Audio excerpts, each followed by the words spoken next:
Terhubung secara daring dengan pelaksana harian Kepala Balai Konservasi Sumber Daya Alam Sumatera Barat, Ibu Dian Indriati. Selamat sore, Ibu Dian.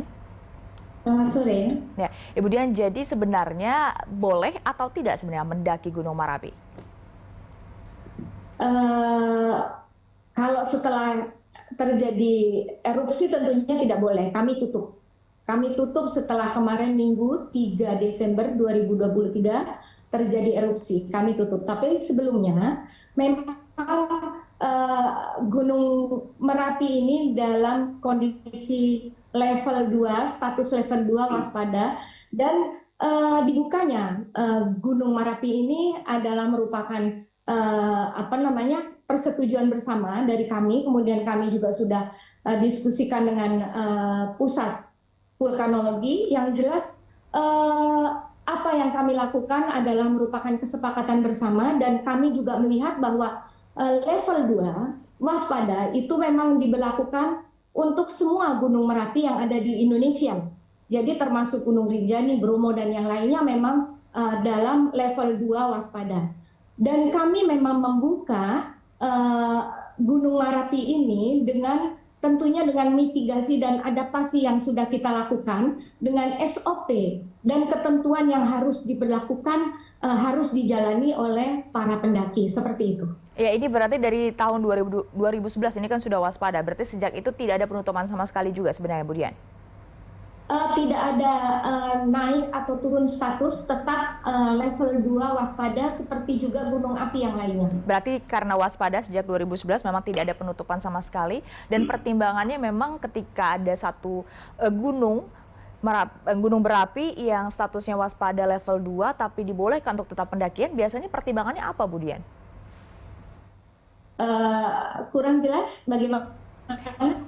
Ya, sebagai masyarakat awam mungkin bisa dijelaskan kepada kami apa yang membuat para stakeholder kemudian bisa mempertimbangkan untuk membuka pendakian bagi gunung berapi yang statusnya sudah waspada atau level 2. Ya, dapat dijelaskan di sini bahwa hal tersebut sudah kita komunikasikan bersama, bahwa memang Gunung Merapi yang ada di Indonesia itu statusnya memang semuanya dalam status level 2 waspada, dan mereka juga bisa mendaki dengan catatan mitigasi adaptasi, tentunya dengan ketentuan-ketentuan yang sudah kita berlakukan, sebagaimana sejak 2015 sebetulnya kita beberapa kali dilakukan penutupan, tetapi kemudian direaktivasi kembali, dan terakhir kami reaktivasi adalah per 24 Juli 2023, sekaligus kita juga launching untuk booking online.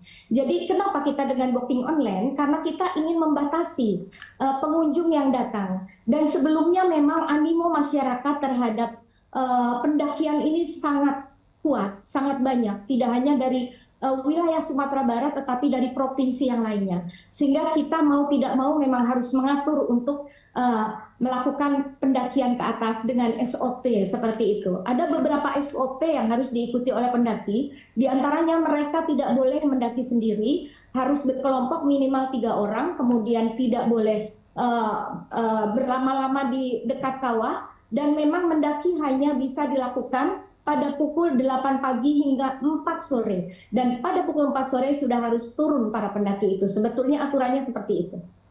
Mitigasi selain tadi SOP yang sudah diterapkan, apalagi, Bu Dian? Ada beberapa lagi, di mana kita juga memasang jalur-jalur pendakian, kemudian memasang pelang-pelang larangan, kemudian kita juga melakukan beberapa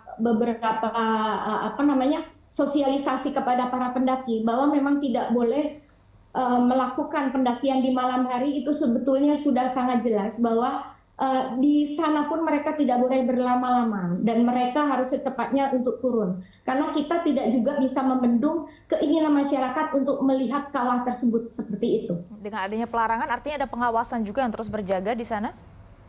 Iya, betul. Jadi pintu masuk untuk melalui masuk ke dalam kawasan Marapi itu ada 3 sudah kita berlakukan. Di pintu masuk Batu Palano, Ai Ange, kemudian pintu masuk Kota Baru. Di situ kemudian para pendaki ini melakukan registrasi dan diberikan beberapa pengertian untuk tidak melakukan sesuatu di atas, dan larangan-larangan juga sudah disampaikan. Yang jelas nanti mereka juga didata kembali di pintu masuk tersebut. Dan perlu disampaikan juga, pintu masuk ini adalah kerjasama kami dengan nagari di sekitar kawasan untuk meningkatkan perekonomian masyarakat di sekitar kawasan dengan membuka jasa pintu masuk di 3 nagari tersebut, seperti itu. Ya, Budian, apakah bagi para pendaki ini diberikan atau diberikan informasi apa yang harus dilakukan jika melihat tanda-tanda aktivitas vulkanik? Nah, kebetulan ini kami juga sangat tidak menyangka kejadian ini terjadi, di mana tanda-tanda itu berdasarkan informasi yang diberikan oleh petugas kami, tanda-tanda mengenai meletusnya atau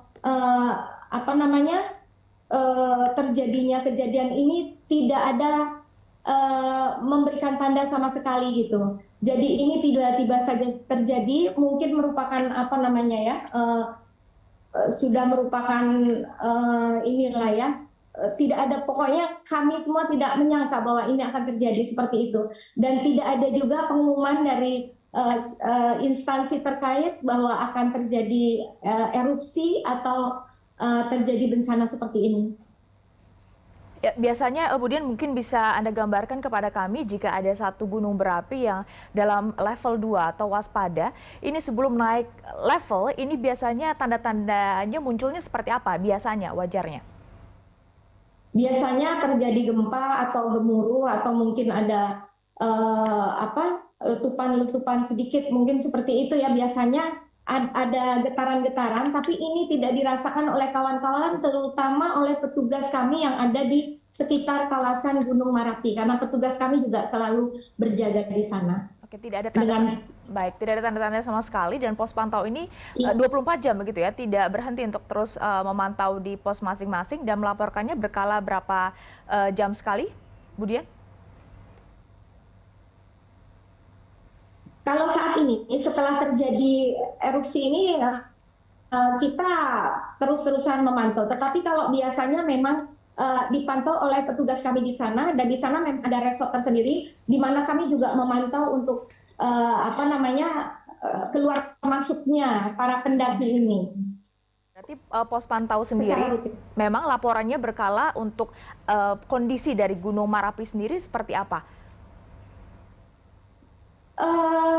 Kami sudah bekerja sama dengan pusat vulkanologi, dan memang mereka menyampaikan bahwa akan adanya peringatan apabila akan terjadi suatu erupsi atau apa. Tetapi kalau untuk pemantauan itu sendiri, kami juga menunggu pemberitahuan, dan memang tidak ada pemberitahuan sama sekali, Mbak. Karena tidak ada tanda-tanda tadi ya, Budian ya? Betul, tidak ada tanda-tanda dan tidak ada pemberitahuan. Biasanya cuaca ekstrim atau apa selalu disampaikan, dan kami selalu berkoordinasi dengan baik dengan stakeholder yang ada. Namun untuk saat ini memang ini merupakan bencana mungkin yang memang tidak kita sangka sama sekali, dan ini terjadi tiba-tiba seperti itu. Baik, terima kasih Ibu Dian Indriati, Kepala BKSDA Sumatera Barat sudah berbincang di Berita Satu Sore.